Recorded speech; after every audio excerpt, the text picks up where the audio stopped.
예, 우리 하나님 말씀 구약성 창세기 1장 26절 말씀 보시겠습니다. 우리 하나님 말씀 구약성 창세기 1장 26절 말씀입니다. 자신 줄 알고 봉독 드리겠습니다. 창세기 1장 26절 말씀입니다. 하나님이 이르시되 우리의 형상을 따라 우리의 모양대로 우리가 사람을 만들고 그들로 바다의 물고기와 하늘의 새와 가축과 온 땅과 땅에 기는 모든 것을 다스리게 하자 하시고 하나님이 자기 형상 곧 하나님의 형상대로 사람을 창조하시되 남자와 여자를 창조하시고 하나님이 그들에게 복을 주시며 하나님이 그들에게 이르시되 생육하고 번성하여 땅에 충만하라 땅을 정복하라 바다의 물고기와 하늘의 새와 땅에 움직이는 모든 생물을 다스리라 하시니라. 28절까지 봉독 드렸습니다. 우리가 창세기 1장 28절을 우리가 성경 전체를 아우르는 아주 중요한 핵심 문장으로 그런 말씀으로 우리가 상고해 왔는데 조금 더 이제 점점 더 균형을 잡고 더 심도 있게 우리가 성경을 이해하는 것이 필요합니다. 창세기 1장 28절은 너무도 중요한 핵심 구절이지만 그 26절부터 우리가 또 주목할 이유가 있는 거죠. 하나님께서 자기의 형상과 모양대로 만물을 다스리게 할 자를 만들자. 이제 아담을 먼저 만든 거죠. 그래서 27절에 하나님이 자기 형상 곧 자기 하나님의 형상대로 사람을 창조하시되라는 하나님의 형상대로 아담을 짓고 그 아담에게 이제 세 가지 복, 우리가 이른바 3대 언약 혹은 하나님 나라에 관한 언약을 주십니다. 이걸 오늘 꼭 기억하시고 이제 오늘 이제 세 번째 타이틀 우리 성경신학서론의 세 번째 타이틀에는 새로운 접근에 대해서 우리가 살펴가도록 그렇게 하겠습니다. 잠시 우리 복습을 참고를 하시면 우리 지금 새로운 우리 언약 성취사적 성경신학의 이제 서론을 이번 학기에 전체적으로 정리하는데 8꼭지로 정리한다는 걸 지난번 말씀드린 거죠. 그리고 그 순서를 따라서 이번 학기 끝까지 이제 하는데 8꼭지 가운데 우리 지난 시간 기본 입장을 정리했고 우리 성경신학이라는 신학적 작업을 하는 그 기본 입장 그것이 성경과 성경관에 관한 문제를 우리가 확인한 거죠. 그리고 그런 성경관을 올바르게 이해하고 신학 작업으로서의 성경 신학에 대해서도 기본적인 이해가 필요하다. 성경은 하나님의 그 영감을 주신 절대무한 계시의 말씀. 거기에 비견하거나 비등한 그런 입장이 있을 수 없다. 일체 신학 작업으로서의 신학적 활동 우리가 그 결과로 나온 성경 신학은 그 성경 아래에 있고 또 성경을 올바르게 이해하는 아주 중요한 안정된 체계로 이미 하나님께 주셨다. 이런 기본 입장을 우리가 정리했습니다. 그런 다음 성경 신학의 두 분의 그 역사가 지금까지 적어도 2000년사 전체를 통해 살펴볼 수도 있지만 우리 지난 시간은 주로 집중적으로 종교개혁 16세기 종교개혁 이후 500년 동안 역사를 우리가 더듬어 살피면서 성경신학이라는 것이 우리가 지금 깨닫고 배우고 또 누리고 있는 성경신학은 500년 종교개혁 이후에 믿음의 선진들이 여러 성경 전체를 이해하려고 소위 말해서 성경 전체로 하는 토타 스크립슈라 이게 종교개혁자들의 슬로건이었다 했지 않습니까? 성경을 어떤 부분적으로 보지 않겠다. 성경 전체를 통해서 성경은 성경으로 해석하는 그런 아주 건강한 해석학적 원칙을 세우고 종교개혁자들이 그런 걸 주장을 해왔다는 거죠. 그런 올바른 이 신학적 원칙을 하나님께서 16세기에 세워놓았고 그것이 이제 한 500년 동안 이런저런 곡절의 과정을 거쳐온 거죠. 그것이 자유주의 신학자들에서 훼손되기도 하고 그것을 새롭게 성경 전체를 이해해 보려고 하는 몸부림, 새로운 시도 이런 것들이 금세기에 계속 있어 왔습니다. 최근 20세기 후반 그러니까 그걸 이제 오늘 이제 본격적으로 다루겠습니다만은 1980년대, 1990년대 우리가 이게 그 말씀 운동이 그 태동하고 가장 강렬하고 또 우리가 그걸 지금 계승하고 있는데 그 시점에 한국에서 아주 놀라운 역사가 일어났고 전 세계적 신학계에 그런 새로운 그 성경 전체를 아우르는 그런 신학이 필요하다. 이런 그런 몸부림들이 있어 왔습니다. 지금 와서 보니까 그런 거죠. 지금 와서 전체적으로 신학을 살펴보니까 우리는 이 한국에서 하나님의 놀라운 은혜로 성경 전체를 아우르는 언약 성취라고 하는 그 하나님 중심적인 개념을 우리가 깨닫고 배우고 이렇게 왔는데 이래 전체적인 세계 신학계의 전체 지평을 이렇게 와서 이렇게 살펴보니 그런 몸부림들이 있어 왔다는 겁니다. 그걸 저는 이거 전조 현상이라고 이렇게 오늘 이렇게 이름을 붙였는데 전조가 뭡니까? 무슨 새로운 역사가 일어나기 전에 그 이전에 이렇게 현상들이 자꾸 나타난다는 겁니다. 야, 이렇게 봐야 되지 않는가? 정말 성경을 부분적으로 보는 것이 얼마나 문제가 되지 않는가? 이런 기도와 몸부림과 그런 전조 현상들이 우리 주변에도 있어 왔는데 늘 한계가 있어 왔고 그 전조 현상들을 우리가 잘 이제는 좀 거슬러 살펴볼 필요가 있고 그러므로 우리가 얼마나 소중한 그 신학적 그 이해를 하고 있고 또 우리도 굉장히 균형을 잡을 필요도 있다. 이런 이야기를 오늘 이제 하려고 하는 겁니다. 이게 오늘 뭡니까? 새로운 접근으로서의 성경신학이 출현을 했다는 겁니다. 자, 오늘 이제 교환을 보십시다. 오늘 교환 이제 이전에 접근이 있었다는 것이 전제되어 있죠. 이전에 뭔 일이 있었어요. 그러니까 우리가 이전에 어떤 성경신학 우리 성경신학 하면 우리만 성경신학이라고 그러니까 이제 그 대화하기가 좀 어려울 수가 있는데 성경신학은 여러 학자들이 써왔는데 언약 성취사적 성경신학은 우리 말씀운동에 쓰는 거죠. 예, 그와 좀 이렇게 확실히 차별화가 되는 이제 성경신학이 있어 왔다는 겁니다. 그래서 이전에 500년, 자 이제 그림을 지난번 이제 역사를 이렇게 살폈으니까 이미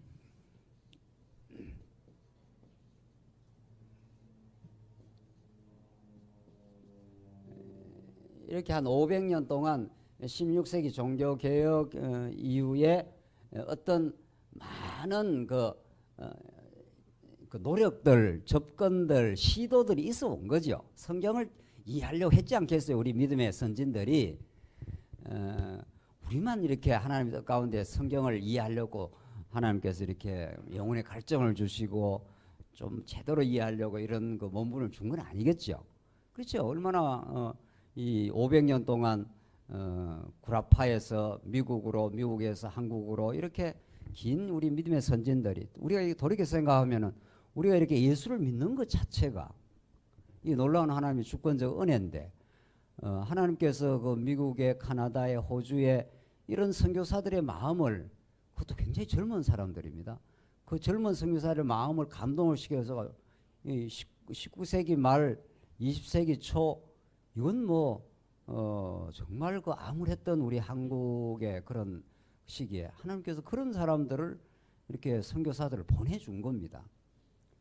그래서 영국에서 로스 목사님 같은 분이 한국에 와서 다 순교당하고 죽고 번역하고 이렇게 해서 토마스 목사님이죠. 그 최초에 대동강변에서 성경 하나 던져주고 죽고 이렇게 수많은 믿음의 선진들 그 젊은 우리가 볼 때는 아주 젊은 꽃다운 그런 나이에 한국으로 와서 성경을 전달해주고 이렇게 해서 100여 년 동안 우리가 성경을 보게 되었고 이제 우리가 말하는 신학적 작업을 하게 된 거죠.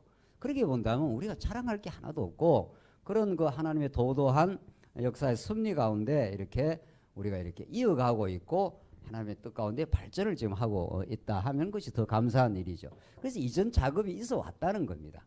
이걸 막 싹쓸이하고 그 별거 아니야 이렇게 할 게 아니라 어떤 그 몸부림이 있었고 하나님의 은혜의 사역이 있었고 그러나 한계가 있었고 우리가 그걸 극복하고 있다. 이렇게 역사적 안목을 가지고 이해해야 우리가 자고하지 않겠죠. 우리 성경신학의 소중한 성경신학을 깨닫게 된 것이 그런 성경을 안 전달 안 해줘서 무슨 신학 작업을 할 수가 있나요? 그런 분들이 와서 다 그 애쓰고 수고하고 해서 우리가 이루어진 거죠. 오늘 우리 교회 모습도 마찬가지 아니에요?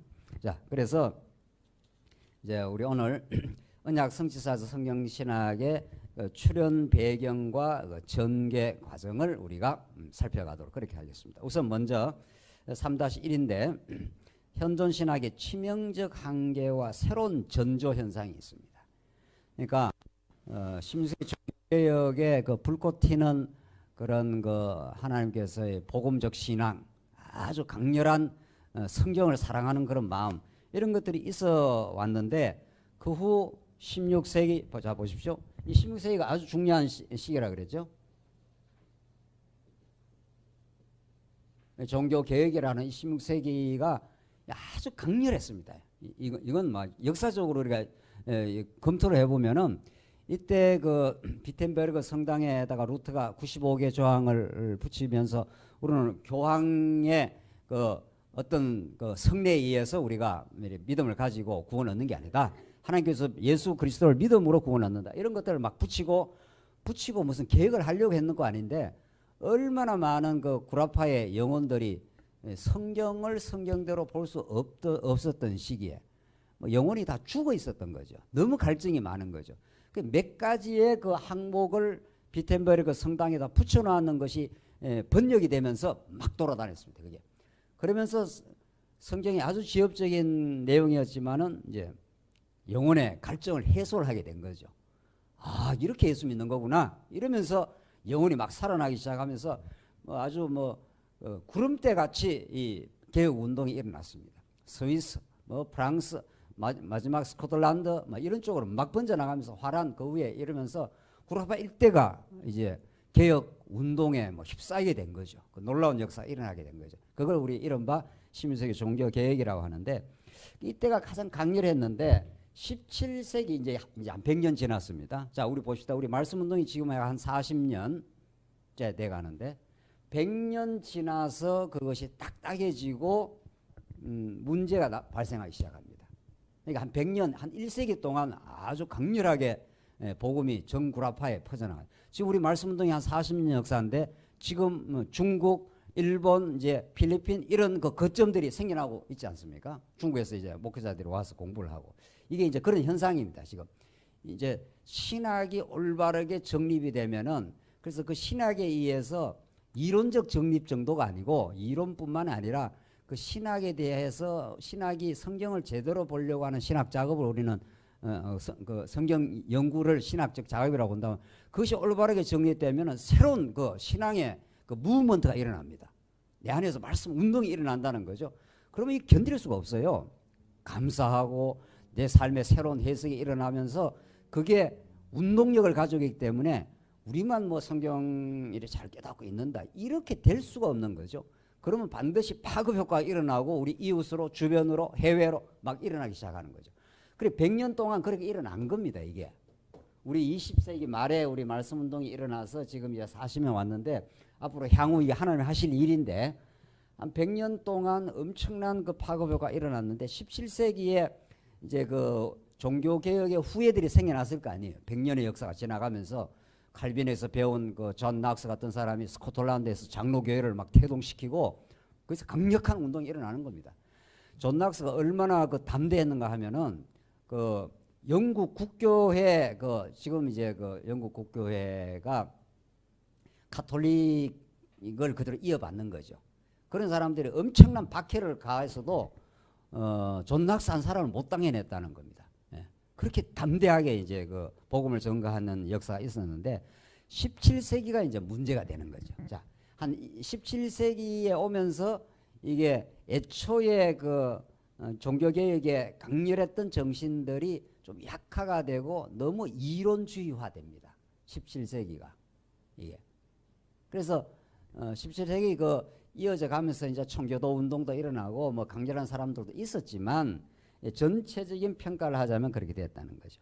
그래서 이 17세기, 18세기 이렇게 오면서 이 개혁 신학이 이 힘을 잃어갑니다. 또 다시 한 세기 아주 강렬했고 여기에 이제 힘을 잃어가고 18세기가 우리 문제의 세기라 그랬지 않았어요? 이게 계몽주의라는 거, 이게 이제 자유주의 신학이 태동하게 되는 배경이니까. 자, 그렇게 해서 이제 신학이 한 100년, 200년 지나면서 바로 18세기의 어려움을 다시 봉착하게 되고 19세기에는 완전히 자유주의 신학이 막 구라파로 휩쓸어 버리고 20세기 이렇게 되어 왔습니다. 자, 그러니까 우리도 우리 말씀 운동이 20세기 후반에 이제 발생을 했는데 어떻게 개성 발전해 가느냐는 이제 하나님의 손에 달린 거고, 정말 우리가 바르게 신학을 하지 않으면, 바른 복음적 깨달음을 하나님께 얻게 하지 않으면 아무리 좋은 신학을 세워놨어도 그것이 올바르게 개성 안 될 수가 있는 거죠. 그래서 정말 하나님께 우리가 기도할 내용이고 올바르게 정말 개성되기를 바라는 그런 마음으로 우리가 공부를 하는 거 아닙니까? 자, 그래서 이제 현존 신학의 치명적 한계와 전조 현상을 우리 살피겠는데, 먼저 3-1-1 현존 신학의 치명적 한계가 있다는 겁니다. 현존 신학은 엄밀하게 말하면 신학의 본질, 즉 하나님의 살아계심과 속성을 왜곡하는 방식으로 형성됩니다. 이게 17세기 이후부터 형성된 문제점입니다. 그러니까 우리는 16세기를 굉장히 중요하게 생각하고 이걸 20세기, 21세기에 우리는 복원을 시키고자 하는 운동이라고 봐요. 우리 말씀 운동은 이거는 원칙을 잘 세워놨다는 거 아니에요. 16세기가 오직 하나님의 영광, 오직 성경, 이런 거 슬로건을 잘 이렇게 드러낸 거죠. 그러나 이 올바른 슬로건대로 신학 작업을 해갔다 못해갔다, 그렇게 아쉽게도 문제를 자꾸 빚게 되었다는 게 지금 우리가 이해하는 500년 신학의 역사입니다. 그러니까 몸부림은 있었지만 이런 말이죠. 그래서 보시면 현존 신학이 상당히 하나님의 살아계심, 그리고 거의 위대한 그 우리가 말하는 대로 5대 속성의 영광, 이런 거를 정당하게 드러내지를 못했다는 거죠. 욥, 시편, 잠언, 전도, 아가서, 이게 구약 역사 전체 결론 아닙니까? 우리 역사서에서 하나님의 살아계심이 확실하게 언약대로 그 언약을 이루시는 하나님의 살아계심이 드러나면 그것을 깨달은 성도들이 자기가 체험적인 방식으로 욥기가 나온 거 아니에요. 시편이 막 터져 나온 거고. 그래서 하나님의 그 전능하심과 신실하심과 다 외우죠, 여러분들. 그다음 뭐죠? 주권자이신 하나님과 영원하신 하나님과 그리고 그의 마지막 자비하심이, 이렇게 욥, 시편, 잠언, 전도, 아가 이렇게 쫙 드러나지 않습니까? 그걸 우리가 깨닫는 걸 우리 신앙이라 한단 말이죠. 그렇잖아요? 우리 지난 시간에도 확인했지 않습니까? 그런데 그런 식으로 성경 전체를 그냥 흐름을 따라가면서 신학을 못하다 보니까 신학이 지엽적인 주제를 가지고 자꾸 비틀어져 나갔다는 거예요. 이게 17, 18 이렇게 오면서, 그래서 이게 신학의 본질이 이렇게 성경을 통해서 역사서를 공부하고 시가서를 공부하고 선지서를 공부하면 가면 갈수록 하나님의 살아계심과 속성이 자꾸 이게 더 드러나면은 우리가 어떻게 됩니까? 우리 신앙이 너무도 그에 대한 믿음이 생겨날 거고, 믿음의 순종이 나올 거고, 그러니까 감사가 나올 거고, 참된 행복을 누리게 될 거고. 그러니까 교회 봉사라는 거는 이건 누가 하라고 그렇게 하는 게 아닙니다. 정말 진리의 영이신 그분이 성경의 그 흐름을 따라서 올바른 신학, 올바른 하나님을 알기 시작하면은 그 놀라운 능력을 받기 때문에, 공급받기 때문에 그게 뭐 신앙이 자동적으로 이렇게 되어진다는 겁니다. 그런데 우리 제가 예를 지금 금방 든 대로 이게 이제 역사서, 시가서, 선지서, 이런 식으로 이렇게 이 성경 자체를 이렇게 따라가면은 시가서에서 5대 속성이 확 드러나고, 선지서에서는 역사, 이스라엘 역사 후반기의 그 절망과 좌절, 남쪽 유다가 다 무너지는 그 역사 배경 속에서 하나님이 때리시지만, 사랑의 징계는 하시지만 어떻게 한다고요? 다시 회복하시는 여호와 하나님이시다. 이런 강렬한 그 하나님의 살아계심과 속성을 역사서에 밝힌 걸 다시 밝히는 거죠. 선지서는 때리고 싸매는 사역을 통해서. 그러니까 이 성경을 이렇게 여기서부터 이렇게 배우면, 이렇게 배워나가면 배워나갈수록 우리 신앙이 점점 어떻게 됩니까? 더 심화가 되고 더 확실히 생겨나고 이렇게 되겠죠. 그런데 현존 신학은 여기서 공부하고 여기서 뭐 성경을 좀 이해하고 더러더러 이해하다가 이렇게 부분적인 걸 자기 나름대로 조직을 했다는 거 아니에요. 성경이 흐름을 쭉 따라간 게 아니고, 그렇죠? 그러니까 여기에서 하나님이 살아계신과 5대 속성이 제대로 나오겠습니까? 나올 수가 없죠. 이 부분적인 말씀을 이렇게 자꾸 이렇게 떼어내니까 연구를 한답시고 이게 통째로 쫙 나가야 되는데 말이죠. 그러니까 이게 제대로 될 수가 없다. 이게 치명적 한계에 봉착해 있다. 그래서 새로운 틀이 나오지 않을 수가 없다. 지금 이게 우리 지난 시간 성경신학 역사를 공부하면서 확인한 거예요. 첫 번째, 자유주의 신학은 아예 신학의 기초에 해당하는 성경관부터 빗나가 버렸습니다. 이게 이제 18세기, 우리 지난 시간에 했잖아요. 18세기가 계몽주의라 그랬지 않습니까? 계몽주의라는 것은 말은 아주 좋아 보이는데 계몽하는 거니까 우리 신학적으로 보면 계몽주의가 가장 어떤 겁니까? 가장 잘못된 거죠. 왜냐하면 이 계몽주의가 이제 여기 철학에서 나오는 소리인데 여기 요 계몽주의의 요 뿌리 속에서 자유주의 신학이 나온단 말이죠. 그냥 대략 이제 따라오십시오. 요 계몽주의가 왜 신학적으로 아주 잘못됐습니까? 왜 잘못됐습니까? 계몽주의라는 말 자체가 인라이턴먼트니까 인 안에 빛이 인간 내면 안에 있으니까 인간의 이승의 빛을 잘 밝히면 인간이 계몽되고 성숙할 수 있다 이 말이에요. 이게 칸트의 주장이. 그렇습니까? 우리 성경적으로 보면 우리 인간은 예수 그리스도의 빛 대신 세상의 빛으로 오신 예수 그리스도를 만나기 전에 우리 안에 빛이 있습니까? 예? 우리 안에 전혀 없죠. 전혀. 예. 전적 어때요? 타락된 상태죠. 그러니까 계몽주의가 이런 말이니까 이거는 완전히 신학적으로 보면 틀린 거죠. 예. 우리 안에 빛이 없습니다. 옛날에 타락한 우리 인간 빛 대신 예수 그리스도가 우리가 찾아와서 빛을 우리가 받은 거죠. 그래서 너희는 세상의 빛이라, 빛의 아들이라 우리라 하여금 빛을 받은 거지. 우리가 그 계몽주의식으로 만약 인간을 이해하면 예수가 필요합니까? 필요 안 합니까? 안 하죠. 당연히. 철학은 예수가 필요 없는 거예요. 자기 스스로가 다 덕도하고 스스로 공부하고 이렇게 해서 스스로 이성의 빛을 밝히고 내가 좋은 사회를 만들 수 있다는 거 아니에요. 좋은 가정을, 좋은 모임을, 좋은 세상을 만들 수 있다는 게 다 이 계몽주의 다 철학이고 불교고 뭐 다 똑같은 거예요. 사실은 인간 안에 불성이 있다 이 말 아닙니까? 깨달을 수 있다 이 말이죠. 우리는 없다. 그래 누가 와야 된다. 예수가 와야 되고 성령이 오셔야 우리를 진리 가운데로 인도하시리니 그런 거죠.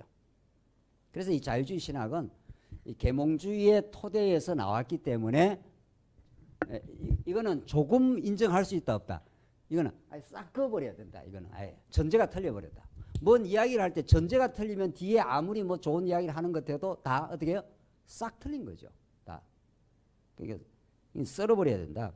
그래서 성경을 인간 이성 아래 놓고 비평을 하게 됩니다. 세상에. 인간 이성이 성경보다 더 위대해. 그래서 이런 성경은 필요 없어. 저런 성경은 좋아. 뭐 산상수훈 같은 건 아주 좋은 말씀이니까 하나님의 말씀이야. 뭐 사단이 뭐라 한 거는 이런 거는 하나님의 말씀이 아니야. 뭐 구약에 예컨대 여호수아가 들어가서 남녀노소 할 것 없이 다 썰어버리라 이렇게 있죠. 구약에. 그런 거는 아주 도덕적으로 문제가 있다 이런 거죠. 어떻게 하나님이 그 남녀노소를 다 죽이라 하느냐. 이게 이제 그걸 계시로 못 보니까. 하나님의 계시로 못 보고 도덕으로 이래 보니까. 성경은 도덕으로 보면 문제가 될 게 한두 개가 아니죠. 그렇죠? 그러니까 그런 자기가 도덕적 기준을 떡 세워놓고 이 계몽주의자들은 이 자유주의자들은 성경이 뭐 올바른 말씀이니 아니니 그러니까 어떤 성경은 좋은 말씀이고 어떤 성경은 배제해야 될 말씀이고 이게 인간이 신 위에 올라타 있는 거죠. 이게 이제 나중에 우리 계시록의 음녀 권세, 짐승 권세다 그런 겁니다. 다 영적으로 말하면 그렇죠. 그런데 우리 타락한 인간이 그런 가능성이 언제나 있다는 거 아니에요. 우리가 사실은. 그래서 이런 그 신학에 빗나간 걸 우리가 살피면서 하나님이 안 붙들어 주시면 이게 이제 인간이 신노릇 하는 거거든요. 아담 타락 이후 모든 인간은 그 노릇을 합니다. 모든 인간은 아담이 타락한 이후에 모든 인간이 이렇게 죄악 가운데 빠져 있기 때문에 학문도 죄악의 뿌리에서 나오는 거 아니겠어요? 다. 그렇지? 인간이 예수를 만나지 않고 하나님을 알지 못하면은 이 어둠의 존재인데, 하나님이 태초에 천지를 창조했는데 땅을 지으시는데 땅이 혼돈하고 흑암에 공허하며 흑암의 깊음 위에 있더라. 하나님이 그렇게 지어놔 버렸어요.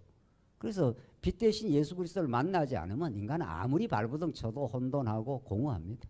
흑암이 깊음 위에 가득 있듯이 깜깜한 어둠인 거죠. 그래서 우리가 그래서 우리 살아계신 여호와 하나님을 우리가 만난다는 게 구원이요, 참 행복이요, 하나님 나라요, 이렇게 이야기하지 않습니까? 그러니까 이 계몽주의라는 거, 인간 스스로가 스스로를 계몽할 수 있다 이 말 아니에요. 이것처럼 인본주의가 있냐고요. 이런 그 자유주의 신학이 성경을 지멋대로 비평을 하게 돼. 그걸 이걸 비평주의라 뭐 이런 말을 하고 또 문서설이라 이렇게 말한다는 거예요. JEDP 우리 지난 시간에 했는데 지멋대로 성경이 돌아다니는 문서 조각들을 이렇게 편집을 해놨다. 뭐 지멋대로 이야기하는 거죠. 인간이 입이 달려있으니까 무슨 말을 못 하겠어요. 예? 그렇잖아요. 입이 달렸다고 무슨 말을 지멋대로 한다고 그게 말이 되는 말이냐 말이죠. 그래서 우리가 엄격하게 비판할 거는 비판하고 왜 이렇게 될 수밖에 없는지. 정말 우리는 그러면 성경의 통일성을 깨닫고 진리를 깨닫는 게 우리가 이성이 뭐 똑바로 가지고 이렇게 잘 깨닫는 거지. 그건 또 아니라는 거 아닙니까? 그렇다면 우리는 완벽한 하나님의 선물을 지금 받고 있는 거죠. 진리를 깨달아가고 있는 중이죠. 완벽한 선물이지 조금 더 우리의 어떤 편에서 뭐 우리가 뭐 논리가 좀 있다든가 이성적으로 우리가 뭐 밝았다든가 이래서 된 건 아니라는 거죠. 이런 걸 우리가 공부를 자꾸 해보면은 그래서 신학 연구에서 살아계신 하나님을 퇴출을 시켜버립니다. 이 자유주의 신학자들과 그 연장성에 있는 지금 오늘날 현대 신학자들은 그러니까 학계에 가보면 발표하면은 학계에서 논문 발표를 하잖아요. 논문 발표를 하면 그 일반 학문에서 논문 발표하는 거하고 비슷해요. 예. 일반 학문에서는 신을 이렇게 마음대로 요리를 하잖아요. 사실은 우리가 하나님에 대해서 그 함부로 이렇게 말할 것도 아니죠. 우리가 안다고 할 수도 없고. 근데 학계에서 가보면은 그런 식으로 살아계신 하나님의 역사를 지배한다든가 이런 말은 아예 학계에서 말도 잘 안 하는 거죠. 뭐 그냥 자기가 성경을 부분적으로 좀 받는 걸 가지고 뭐 이러쿵 저러쿵 이렇게 논리와 주장이 많아요. 하나님 보시면 정말 아주 가소롭게 짝이 없는 거죠. 이 학자들이라는 게 정말 제대로 하나님의 그 인도 속에서 연구하는 건 좋은 거지만 그렇잖아요. 자기가 뭐 좀 다른 사람보다 이게 논리가 있고 좀 지성이 이렇게 발달돼서 자기가 성경을 좀 봤다 이거지. 그래가지고 이러쿵저러쿵 이렇게 토론하는 거 보면 뭐 과학 아닌 거죠. 그게 살아계신 하나님과 그분의 은혜와 그분의 능력으로 우리가 조금 성경을 제대로 이해했다 하더라도 그 하나님께 영광을 돌리고 하나님의 은혜에 감격하는 그런 분위기가 아니라 아주 묘합니다. 이게 그 학문 활동이라는 게 이게 다 서구의 이런 그 서구 학문이라는 게 있어 왔어요. 이 계몽주의도 다 이게 하루아침에 나온 게 아니고 이 예수님 오시기 전에 소크라테스, 플라톤, 이 아리스토텔레스 이런 학문 전통이 쫙 있었고 그걸 엄격하게 비판을 못하고 그걸 이렇게 수용을 하면서 이제 학문을 많이 했습니다. 우리 신학자들도. 그러다 보니까 성경 그 자체의 그 흐름과 살아계신 하나님과 정말 지금도 우리가 오늘 이 자리도 누가 계시는 거예요, 여기에. 항상 이 살아계신 하나님이 우리를 지금 통치하고 우리가 지금 이런 말씀을 자꾸 나누고 또 신학의 역사를 우리가 이렇게 검토를 하더라도 그분이 주시는 그 능력과 장중에 우리가 붙들려 있는 겁니다. 그런 그 살아계신 하나님을 대전제로 우리가 받아들이고 이렇게 깨닫고 공부하고 나누고 이렇게 하지 않으면 뭐 좀 아는 게 병이에요, 이게. 아는 게 사실은. 그래 자유주의 신학이 그 극단을 치달아가는 거죠. 하나님 없다는 거지 뭐. 역사에서 아주 퇴출을 시켜버린 거죠. 자, 두 번째 전통적 교회 신학은 교회 신학이라는 게 이제 여기서 나온 겁니다. 교회신학은 16세기뿐만 아니고 이 가톨릭도 교회신학을 했는데 이미 이 초기부터 이게 여기부터 우리 지난 시간 아주 초대교회의 기독론 뭐 이런 거 삼위일체 이런 거 했지 않습니까? 삼위일체 기독론은 이거 가톨릭에서도 많이 받아들입니다. 우리하고는 또 다르지만은 그래서 이제 그런 2000년 교회신학 혹은 조회신학이 있었는데 이거는 성경 그 자체의 본질적 목적과 범주가 아니라 성경은 성경 자체의 그 용어, 범주, 개념이 있는 겁니다. 성경 이 자체에. 그 우리는 이걸 언약 성취라고 지금 보는 거 아닙니까? 근데 그런 게 아니라 성경의 부분적 해석을 통한 교의, 믿을 신조의 내용을 정립하고자 접근을 했습니다. 이게 이제 우리 지난 시간 자꾸 이제 부분적인 걸 가지고 접근했다는 거죠. 2페이지 가보십시오. 그래서 저희 신학의 한계와 문제점은 파편적 주제가 쭉 나열이 되어 있습니다. 그 사람들이 나름대로 이렇게 정리를 해놓은 건데 서론, 신론, 인간론, 기독론, 구원론, 교회론, 종말론 이거 우리 말씀운동 초기에 이거 다 우리 그 박형용 박사님 우리 한국의 아주 유명한 교회신학자 뭐 이런 책을 가지고 우리가 공부를 했지 않습니까? 그 후에도 이제 정리를 해봤고 이렇게 해서 한 7가지 항목으로 쭉 이렇게 나열이 돼 있어요. 이 사람들이 성경이 이렇게 성경이라는 게 통째로 있는데 여기서 이렇게 한 7가지 주제를 빼낸 거죠.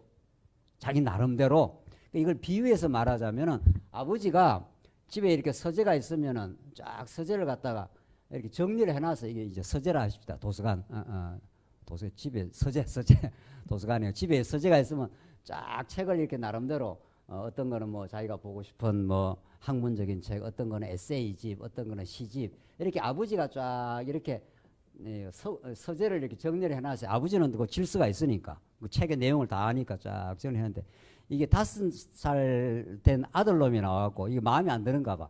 그러니까 막 이렇게 빼내 책을 빼내가 5살 된 아들놈이 지 마음대로 이렇게 또 이렇게 정리를 했어.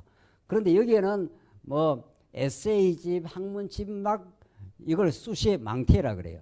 막 집어넣어가지고 아무 때나 집어 자기 나름대로 어떤 망태기 안에다 막 때려 넣어가지고 이걸 자기는 이렇게 정리하는 게 옳다 이렇게 한단 말이죠. 아이가 아버지가 볼 때는 어떻습니까? 여기다가 막 온갖 그 잡동사니가 막 질서 없이 들어가 있는 거죠. 그게 우리 조직 신학이라는 게 그런 느낌이에요. 그런까지 극단적인 건 아니지만은 성경을 그대로 놓고 이렇게 하면 이게 얼마나 역사서, 시가서, 선지서, 복음서, 뭐 서신, 마지막 계시록 쫙 배워왔지 않습니까? 이게 얼마나 질서 정연하고 뒤로 전진하면 전진할수록 점점 더 파워가 실리고 말이죠. 강력한 그 하나님의 살아계심과 그 놀라운 속성이 구약에서부터 계시록까지 이렇게 전개가 되는데 이걸 이렇게 전체를 놓고 그냥 쫙 여기서부터 연구를 했어야 하는데 그렇게 안 하고 예수님이 어떤 분이지? 뭐 어떻게 해야 구원을 얻지? 뭐 이렇게 해서 이렇게 뽑아냈다는 겁니다. 이래서 정리를 해놓으니 우리는 원래 서재대로 돌아가야 된다. 아버지가 잘 정리해놨습니다. 그러니까 잘 정리된 서재에 가면 어떻습니까? 깨끗하게 정리했는데 이 아들놈은 책 몇 권 빼내가고 지방에다 지멋대로 이렇게 막 정리를 해놓은 거예요. 그걸 잘 정리했다. 지금 그러고 있단 말이죠. 그래서 그건 아니다 하는 거죠. 자, 그래서 요컨대 세 번째, 신앙의 가장 중요한 하나님 계시 중심적인 고유 개념이 없습니다. 신앙의 고유 개념은 성경 자체의 계시 구조에서 나오고 이것이 하나님 여호와를 계시하기 위한 그리스도 중심의 언약 성취입니다. 이거는 정말 이렇게 우리가 성경을 하나님 여호와를 하나님은 드러내시기 위하여 하나님의 아들 예수 그리스도를 성경의 중심으로 딱 설정을 해놓고 구약은 메시아 언약, 신약은 메시아 어떻게 해요? 성취. 그 예수가 하나님 나라를 이 땅에 실현하려고 오셨다. 그게 첫 아담에게 3대 언약, 하나님 나라에 관한 언약을 주셔서 그분이 하나님 나라를 지금 실현하러 오셨다는 그 언약 성취의 논리라 하는 것이 이게 아주 고유한 개념이에요. 모든 학문은 그 학문에 고유한 개념이 있다고 해요. 물리학에는 뭐 무게, 질량, 뭐 이런 거 물리학에서만 쓰는 고유한 개념이 있는 거죠. 그것이 화학이라든가 생물학과 구분시켜 주는 거죠. 그렇죠? 생물학에는 뭐 생명, 뭐 DNA, 뭐 이런 거 생물학에서만 쓰는 그 내적인 그 개념 범주가 있지 않겠어요? 당연히 성경은 어때요? 성경만 쓰는 언어가 있는 거죠. 그래야 되죠. 그래서 이제 차츰차츰 우리가 공부하면서 이걸 설명하겠습니다만은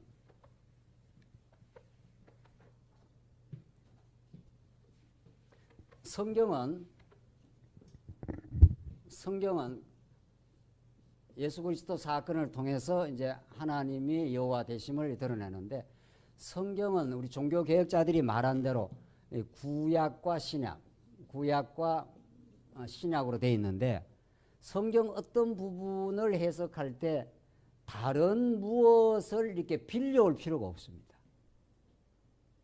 다른 외제적인, 그래서 우리는 성경의 내재적 성경 해석 원리가 있다. 그냥 좀 말이 약간 개념적이지만 그냥 알고 보면 그걸 복잡한 거 아닙니다. 이 학자들이 별로 어려운 것도 아닌 걸 말을 많이 만들어가 복잡하게 만든 거죠. 예. 알고 나면 별로 어려운 것도 아닌 걸 가지고. 그러니까 이 학자들을 잘 봐야 돼. 이게 말만 어렵게 하고 속빈 강정이 있는 그런 수가 있는 거죠. 내재적 성경 안에 있는 이런 뜻이에요. 그럼 뭐 알고 나면 뭐 별로 어려운 말도 하나도 어려운 말도 아니죠. 우리가 다 공부를 해왔으니까. 성경 안에 있는 성경 해석 원리다. 성경 밖에, 이건 외재적 범주니까 어떤 밖에 있는 범주를 가지고 들어와 가지고 성경을 해석할 이유가 하나도 없다는 거예요. 그렇죠? 그러니까 우리 이렇게 성경을 집중적으로 전문적으로 연구를 안 한다 하더라도 여러분들은 성경을 쭉 배워왔기 때문에 성경 그 자체만 잘 깨달아가면 최고의 신학이요, 최고의 신앙을 가질 수 있는 거예요. 이제 우리 같은 학자적인 기질이 있는 사람은 성경도 공부하고 또 뭘도 좀 공부한 겁니까? 이거 외제적인 거, 뭐 밖에 다른 뭐 신학이라든가 뭐 철학이라든가 뭐 이런 기타 등등을 조금 공부를 한 거죠. 그런데 이 공부를 한 게 좋을 수도 있지만 아주 나쁠 수도 있어요. 이런 걸 자꾸 가지고 들어오면 어떻게 되는 거예요? 여기에 성경 자체의 체계가 교란이 일어나요. 그렇겠죠? 성경은 성경 자체의 그 범주와 논리와 흐름을 쫙 가지고 있는데, 그냥 이게 전문적인 연구를 하지 않는 성도님들은 그냥 성경 자체를 잘 배워서 하나님 살아계심과 속성을 잘 알고 살아가면 최고의 신앙생활이에요. 저는 늘 그렇게 생각하는데, 앞에서 전하는 사람보다도 전하는 사람 많이 좀 연구를 하지 않습니까? 성경도 연구하고 또 뭐 다른 학문도 좀 연구를 해서 이제 비교도 해야 되니까 어떤 면에서는. 그러나 전하는 사람보다 듣는 우리 성도님들 신앙이 더 좋을 수 있습니다. 성령의 역사이기 때문에 좋을 수 있는 겁니다. 하나님 절대적으로 잘 의지하고 하나님 살아계신다고. 그게 여러분과 저에게 전하는 저희 같은 사람뿐만이 아니라 여러분들이 만약에 성경을 순수한 마음으로 정말 의에 줄이고 목마른 심정으로 들으면 하나님이 아브라함에게 언약하고 어떤 아브라함의 실수와 범죄에도 불구하고 하나님이 그 언약의 신실함을 통해서 이삭이라는 자손 언약을 하나님께서 이루어 주셨다. 하나님 살아계신다고. 역사 가운데. 우리가 아무리 이 땅에 범죄하고 때로는 몸부림치고 해도 하나님 정말 살아계시고 아브라함을 사랑하셨다고. 이게 5대 속성 아닙니까? 그 전능성, 신실성, 주권성, 영원성, 하나님의 자비성을 아브라함이 보여준 거죠. 그렇게 우리 듣는 성도님들이 그게 정말 믿어져 버리면은 두려움이 없는 겁니다. 뭐가 두렵겠어요? 뭐가 불안하겠냐고요. 하나님이 지금 그 나를 사랑하고 전능하신 분이 나와 지금 함께 하신다는데 뭐가 공허하겠냐고요. 이 세상에서 우리 주변에 다 떠나갔다 하더라도, 그리고 우리는 영원한 새하늘과 새 땅이 또 약속을 해놨다니까. 그래서 얼마든지 전하는 사람도 물론 전하는 사람이 전하고 버림을 받을 수가 있는 겁니다. 뭐 지옥 간다는 뜻이 아니고 사도 바울의 표현대로 말하면 그게 안 믿어지면 전하고 안 믿어지는 수도 있는 거죠. 이론적으로는 잘 전했는데 하나님이 살아계시면 안 믿어져. 그럼 계속 돈도 의지하고 인간도 의지하고 그럴 수가 있는 겁니다. 여러분들이 정말 이 말씀을 제대로 들으면은 하나님 한번 척 의지하고 살면 되는 거죠. 내게 주실 만큼 주셨지. 그럼 돈에서 자유하게 되고 사람 의지하던 습관에서 자유하게 되고 얼마나 마음의 천국과 평화를 누리며 하나님 나라를 누리면 살 수 있느냐고요, 사실은. 그래서 성경의 이 내재적 성경 해석 원리, 성경 자체를 따라가면서 하는 이거 하나님을 오리지널하게 정확하게 딱 배우면 우리 신앙생활은 끝이에요, 사실은. 우리 같은 사람이 연구하는 사람이니까 뭐 이거 성경도 연구하고 뭐 다른 것도 좀 연구해서 이렇게 대비도 하고 뭐 이러느라고 좀 하는 거지. 그렇잖아요? 정말 우리 예수 믿는 사람에게 그게 필요한 거죠. 이는 전적으로 성령 하나님의 인도하심입니다. 여기다 빨간 줄을 막 꺼놔야 되는 거지. 전적으로 성령 하나님의 인도하심. 이 신학 작업과 우리가 깨닫는 거는 우리의 이성이 개입을 하지 않습니다. 하나님이 이성을, 중생한 이성을 사용하는 것뿐이지 내가 뭘 좀 이렇게 잘해서 이렇게 성경을 깨닫는다 이런 내가가 이미 우리는 2000년 전 십자가 사건에서 못 박혀버린 거죠. 우리 옛사람, 육신의 소욕 이런 거는 우리가 지금 여기 살고 있지 않습니까? 예수님 2000년 전에 오시고 우리가 지금 21세기 여기 사는데 예수님이 이젠 내 안에 그리스도가 사신 것이니 내가 십자가에 못 박혔나니 내 안에 그리스도가 사신 것이라. 여러분과 저의 옛 자아는 십자가에 못 다 박히고 다 죽어버렸습니다. 그 죽어버렸다는 걸 믿음으로 깨달으면 우리가 그 과거에 연연을 안 하는 거죠. 내가 잘 살아야 될 건데 뭘 해야 될 건데 내가 노력해야 살 건데 내가 노후와 내 생존을 내가 어떻게 보장을 해야 되는데 이런 거 허탄한 염려 걱정이 사라진다는 거예요. 옛사람이 죽어버렸기 때문에. 그리고 예수님 부활하실 때 예수와 함께 우리는 부활했습니다. 새 생명을 얻어버렸습니다. 우리는 새 생명 가운데 살기 때문에 하나님의 통치와 인도 속에 절대적으로 살아가는 겁니다. 공중에 나오는 새를 봐라.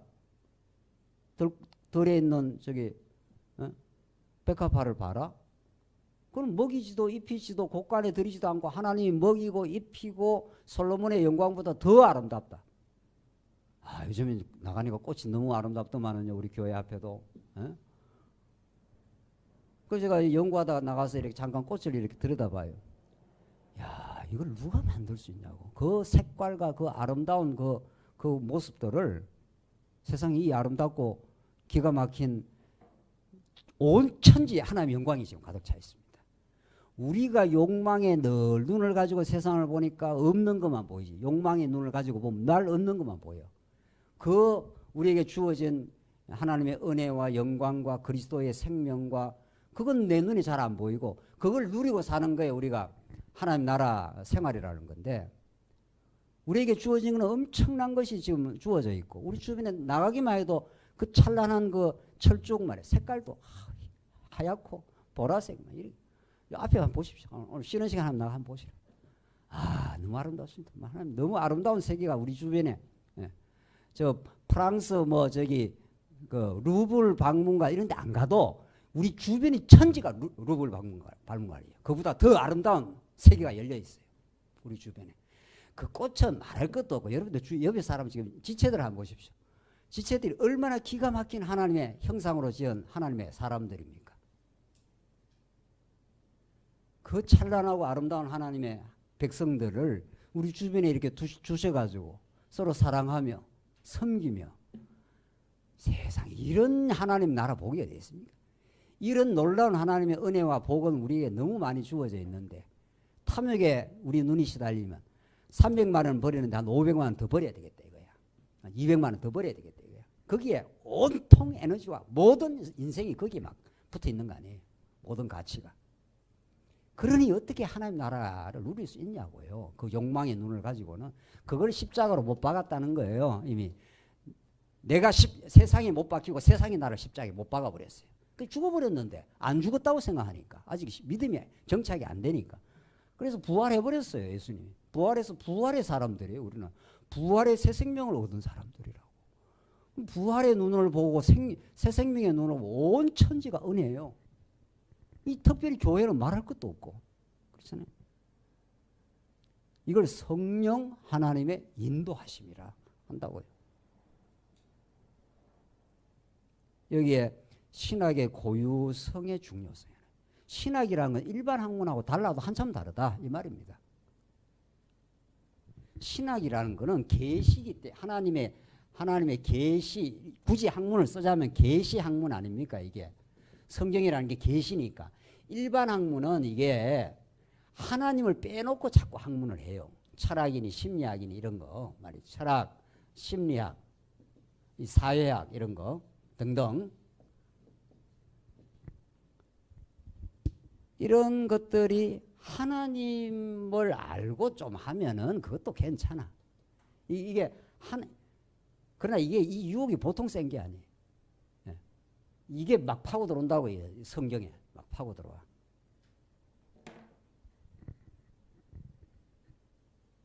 그래서 정말 우리가 계시 학문, 하나님의 살아계신 그 위대한 주권과 영광, 그분의 통치와 은혜 속에 우리 살아감, 이런 것들은 일반 학문에 없어요. 철학을 많이 한다고 뭐 하나님이 살아계신가 은혜를 깨닫나요? 하면 할수록 자기 어떤 대단함을 이야기하지. 그렇잖아요. 온통 인문학 천재 지금 인문학 천재. 똑똑한 척하고 뭐 이러면 세상이 뭐 잘 이해가 되고 어쩌고 저쩌고. 저도 엄청 보긴 했네요. 근데 알고 보니까 성경 알고 나니까 이게 다 이게 허접한 것들이 전부. 그래서 사도 바울이 쓰레기 같은 것들이라고 그거 전부 배설물이라고 그거. 예수 알기 전에 알았던 거 그거. 바울이 엄청 많이 알았지 않았어요? 뭐 바울은 율법도 많이 알았고 그 당시에 헬라 문화를 섭렵했던 사람이고 로마 시민권이고 하니까 많이 알았어요. 많이 알았는데 예수 알고 나니까 그건 생명이 없어. 그런 거는 이거 뭐 철학 심리학 있다고 것들 많이 한다고 영생이 있냐고요. 천국이 보장이 되냐고요. 이게 하나님을 아느냐고. 이게 다 쓰레기 같은 것들이지. 그냥 우리가 조금 뭐 이 세상 살아가니까 좀 접하고 이거 세속 학문이지 하는 거 그런 정도 알기 위해서 좀 아는 정도면 뭐 괜찮아도. 자, 새로운 전조가 이 금세기 지난 세기 말 이번 세기에 사실은 생겨났습니다. 이 새로운 성경신학의 시도 한 개인데 조금만 하고 이제 오늘 정리를 하시죠. 무슨 저 시간 새로운 전조의 배경. 자, 좀 정리 지우고 한번 정리를 해봅시다.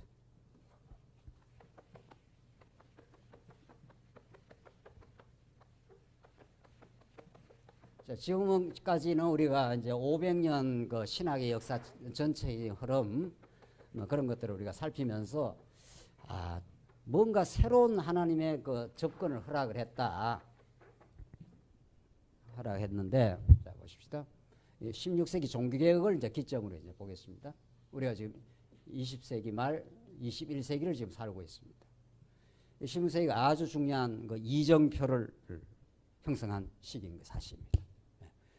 여기 신학의 원칙. 그런데 18세기가 문제의 세계라고 그랬죠. 이 계몽주의. 계몽주의를 지나면서 서구신학이 쫙 미끄러져 나갑니다. 그런데 16, 17세기가 그런대로 정말 중요한 세기였는데 이때 뭐가 이제 생겨나는가 하면 고전적 언약신학. 오늘 첫 시간은 이것만 이해하고 우리 좀 쉬었다 하죠. 행위 언약과 은혜 언약. 요게 16세기, 17세기의 형태. 여기 웨스트민스터 신앙 고백이라는 게 있죠. 들어봤죠? 우리 장로교회를 다니는 사람은 모두 다 웨스트민스터 신앙 고백을 우리의 고백으로, 우리 신앙의 고백으로 받아들입니다. 여기 17세기입니다. 여기. 거기에서 웨스트민스터 네, 하나 적어놓죠. 웨스트민스터 신앙 고백을 수많은 사람이 수백 명의 목사 장로들이 모여갖고 영국에서 이게 성경이 가르치는 가장 건전한 신학이다. 우리가 신조의 내용이다. 그래서 고백문을 만들었습니다. confession 해가지고 이걸 내가 믿고 사는 것이다. 했다는 거예요. 뭐 우리도 만들 수가 있겠죠. 우리도 말씀운동적 신앙 고백은 뭐 하나님이 살아계신 여호와 하나님이시며 그분이 보내신 예수 그리스도가 하나님의 아들이심을 우리는 믿습니다. 뭐 이런 고백을 만들 수가 있겠죠. 그런데 이제 오늘 이런 거 이게 17세기 웨스트민스터 신앙 고백에서 만들어졌습니다. 이건 이제 차츰 설명하겠습니다. 여기 17세기에 만들어져 18세기, 19세기, 20세기 여기까지 그러니까 1세기, 2세기, 3세기, 한 4세기, 21세기까지 한 4세기 어간을 지배해온 패러다임입니다. 이게 행위언약, 은혜언약 이 체계가 말이죠. 이제 다음 시간 설명하겠는데 이게 문제가 있는 거예요. 행위언약과 은혜언약으로 성경 전체를 보겠다는 거예요. 우리는 무슨 언약으로 보는 거예요? 우리 말씀운동은, 우리 성경신학은. 아담의 3대 언약으로 우리는 성경 전체를 보겠다는 거 아니에요. 그렇죠? 혹은 아담의 3대 언약, 아담의 혹은 하나님 나라에 관한 언약. 그렇죠? 그 창세기에서 창세기부터 자손, 땅, 어디? 통치. 이게 구약 전체를 바라보고 그 모든 3대 언약을 한 몸에 이루신 분이 누구예요? 예수니까. 그렇잖아요? 그런데 이 사람들은 행위언약이 뭡니까? 행위언약이. 이 정도는 우리가 아시죠? 하나님이 아담을 지어놓고 선악을 알게 하는 나무를 만들어 놓고 이 선악을 알게 하는 나무의 열매를 먹지 말라. 이걸 먹으면 어떻게 해요? 죽는다. 이제 이걸 갖다가 행위언약으로 보는 거예요. 이 선악과 금령을 우리는 선악과 언약이라 하십시다. 이제 앞으로. 그걸 갖다가 행위언약. 그래서 하나님이 따먹지 말라 했는데 아담이 따먹을 수도 있고 어떻게 해요? 따먹지 않을 수도 있다. 이렇게 보는 거죠. 하나님이 아담의 자유지를 줘서 여기부터 이제 신앙이 빗나가는 거죠. 그게 언약의 첫 출발이라고 보는 거예요.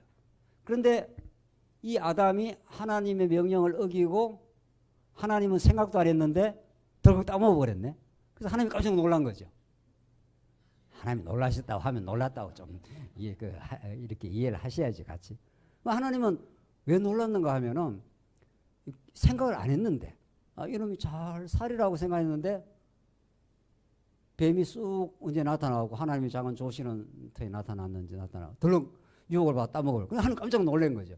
놀래가지고 뭐를 주신 거예요? 은혜를 줬다. 이런 털이라는 거예요.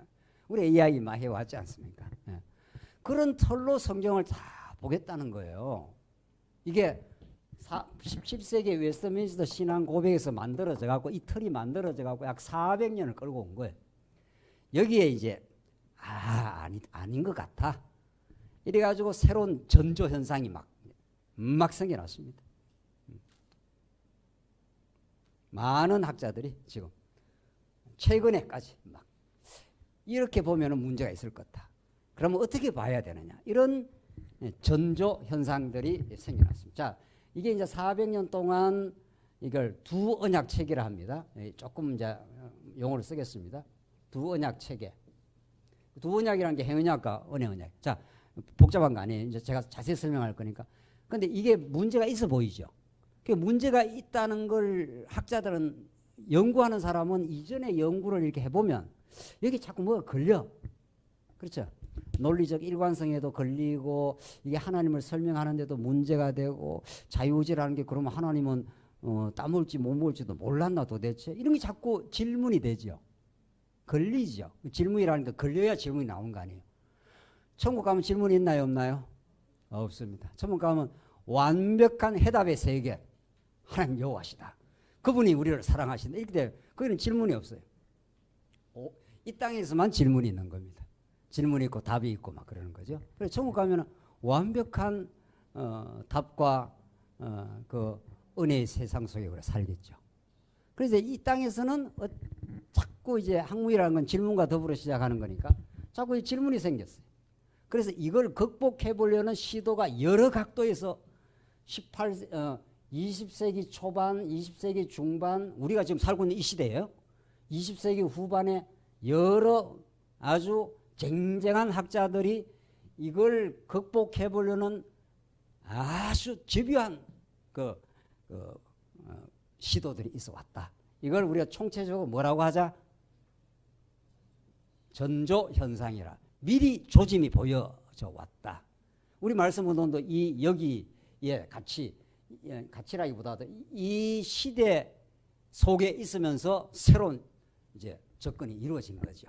이게 아주 흥미진진합니다. 이게 아주 흥미진진합니다. 하나님, 우리가 이런 시대에 우리가 살고 있구나. 학자들이 이게 큰 패러다임이에요. 이게 이전에 소위 말해서 뉴턴 역학 같은 패러다임이에요. 뉴턴이 17세기에서 한 20세기까지 막 지배를 해왔지 않았어요. 물리학에서. 그러다가 누가 등장한 겁니까? 아인슈타인이 등장해서 이런 물리학, 뉴턴 물리학을 넘어서는 새로운 시도가 있었다. 그게 막 물리학의 혁명이 일어난 거잖아요. 그런 것처럼 두원약 체계, 웨스트민스터 두원약 체계가 한 400년을 지배해 왔는데 20세기 후반기에 오면서 아주 쟁쟁한 학자들이 아니다. 이렇게 보니까 성경의 통일성이 문제가 된다. 언약 개념이 좀 문제가 있어 보인다. 이렇게 해서 막 쏟아져 나오는 작업을 시도를 했고, 그런 어간에 하나님이 우리 말씀 운동도, 하나님께서 말씀 운동도 태동하고 왔습니다. 아주 흥미진진합니다. 야, 정말 하나님께서 이런 전조 현상들이 있었구나. 그 분위기 속에서 하나님이 정말 이 시대에 한국을 하나님이 사랑하시고, 한국에 있는 우리 말씀 운동 역사를 일으키시고, 그 구라파의 쟁쟁한 미국의 그 학자들이 이 두 언약 체계가 문제가 있어 보인다. 이건 극복돼야 될 부분이다. 이렇게 했는데, 우리는 1980년, 90년, 우리 2020세기 들어오고 하면서 우리가 성경 전체를 이해하게 되는 그런 정말 의미 있는, 정말 하나님을 하나님답게 제대로 깨달을 수 있는 그런 이 전조 현상 속에서 지금 알고 보니까 그렇다는 거예요. 우리 말씀 운동에 정말 놀라운 패러다임이, 체계가 드러나므로 우리가 정말 올바른 신앙생활을 할 수 있도록 그런 토대를 하나님께서 놔놓고 우리 로 신학원에서 그런 지금 이야기를 좀 해가고 있는 거죠. 좀 쉬었다 하시죠.